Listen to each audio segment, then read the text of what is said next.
This painting exudes evident power and prestige.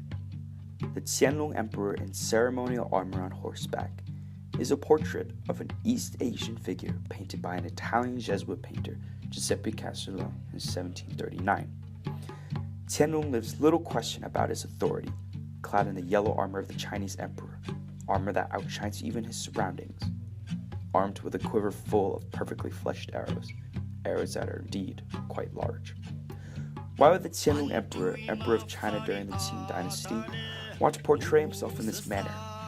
Much like a similar portrait from another famous military general, Napoleon Bonaparte, the immediate message from both seems to be clear enough. Do not mess with my empire seems to be a reasonable guess. However, the Qianlong Emperor is showing much more than just a threat. He is also presenting to the world the strength and martial prowess of the Manchu and their identity as rulers of the Qing. Perhaps even more so than his predecessors, Qianlong made great strides to emphasize and retain Manchu identity. Integral to this identity was martial prowess, which can be best traced through archery, which for Qianlong was a strength of the Manchus. This was seen when he reinstated the practice of the annual imperial hunt in 1714, 3 years after his ascension to the throne in 1711. These hunts were conducted in the summer, lasting up to 40 days. The emperor and his main generals hunted with bow and arrow in the forests, usually on horseback.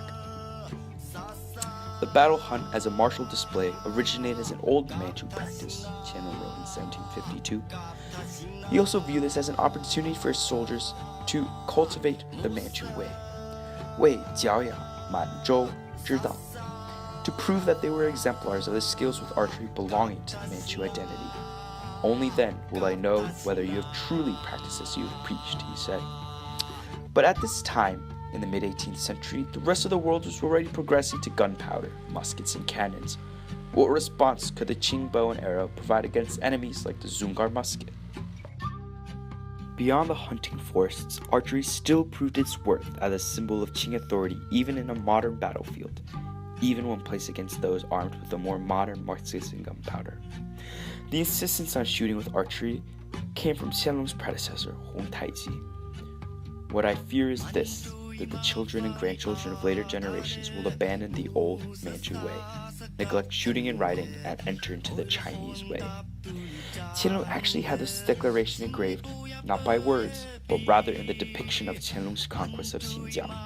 Copper engravings, such as this 11th in a set of 16 named the Battle of Dercourt, drawn and engraved by French Jeux de Arche, depict Qing archers going toe-to-toe with musketeers, and winning.